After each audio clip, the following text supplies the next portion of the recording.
In library, you should have a certain kind of history books about the whole history of China. کہ امریکہ عالمی قوانین کی خلاف ورزی اور سنکیانگ سے متعلق غلط بیانی کے ذریعے عالمی برادری کو گمراہ کرنے سے باز رہے۔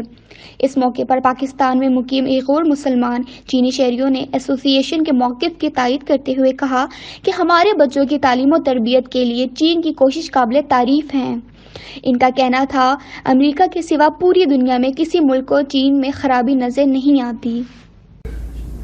I saw the Uyghur people roaming about freely. Those who are innocent, the Chinese government has not touched them. They are doing their own work, job, business, everything. They are doing it. They are all free. The ones who have taken the laws in their hands, they must face the limit. Iran میں کوئی ایسا جو ہے activity نہیں دیکھا اور نہ سنا اپنے دوستوں سے رشتہ داروں سے کہ جی ادھر ایسا کچھ ہو رہا ہے جس کے لیے کسی اور ملک کو انٹرفیئر کرنے کی ضرورت پڑے۔ جبکہ عالمی سطح پر امریکہ کی شناخت کمزور ملکوں اور قوموں پر جنگ مسلح کر کے بے گناہ انسانوں کو موت کے گھاٹ اتارنا ہے۔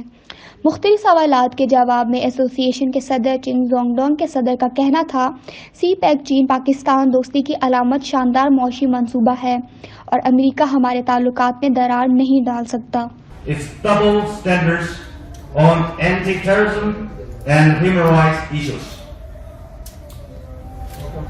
just as it did on the Kashmir issue, it further exposed the hypocrisy and sinister intentions of the Chinese and Pakistani people as well. We hereby appeal to all the overseas Chinese in Pakistan to tell the facts to the public and to let them know the true story of what happened in Xinjiang.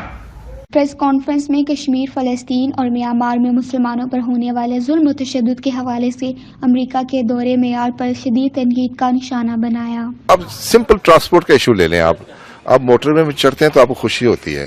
اب دیکھیں یہ سی pack کے بدولت یہ گلگت سے ابھی ہے یہاں مانسرے سے اسلام آباد آنا 5 گھنٹہ ہوتا تھا، اب وہ 2 گھنٹہ رہ گیا۔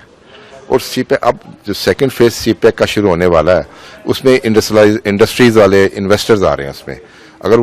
اگر یہ کوئی پروپیگنڈا انشاءاللہ اثر نہیں کرے گا، اگر وہ آ جائیں گے تو آپ دیکھیں گے پاکستان بھی بہت پروگریس کرے گا۔ یہ بہت ضروری ہے، وہاں سے انویسٹرز اور انڈسٹریلائزیشن بہت ضروری ہے پاکستان کے لیے۔ ابھی اس وقت جو ہے نا ہماری جو اکنامک کنڈیشن یا کاروباری کنڈیشنز ہے پاکستان میں وہ اتنی اچھی نہیں ہے۔ کاروباری جو بزنس پیپل ہے وہ تھوڑے پریشان ہے تھوڑے سے، لیکن ہم سمجھتے ہیں یہ سی پیک سے جب انویسٹمنٹس آئیں گی، جب انڈسٹریز لگیں گی، کام چلے گا تو بہت بہتر ہو جائے گا۔ کہ میں ابھی 2 مہینے پہلے گیا تھا، میں نے وہاں اوئیغور لوگوں کو نارملی پھرتے ہوئے، کام کرتے ہوئے، شاپنگ کرتے ہوئے، کام کرتے دیکھا، لائک جسٹ نارمل۔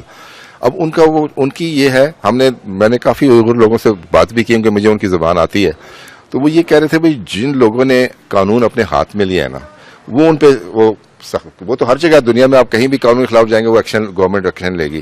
معاون خصوصی برائے اطلاعات اور نشریات فردوس عاشق اعوان کا کہنا ہے سی پیک جلد مکمل ہوگا، ایسے پروپیگنڈا کی پرواہ نہیں کرنی چاہیے۔ پاکستان آلریڈی اس موقف کے ساتھ کھڑا ہے کہ سی پیک ہمارے لیے لازم و ملزوم ہے اور پاکستان کی ترقی کو آگے لے جانے میں یہ ایک کلیدی منصوبہ ہے جس پہ 100% عمل درآمد کے لیے حکومت پرعزم ہے۔ کیمرہ مین ندیم کھوکر کے ساتھ ردا فاطمہ، روشن پاکستان نیوز، اسلام آباد۔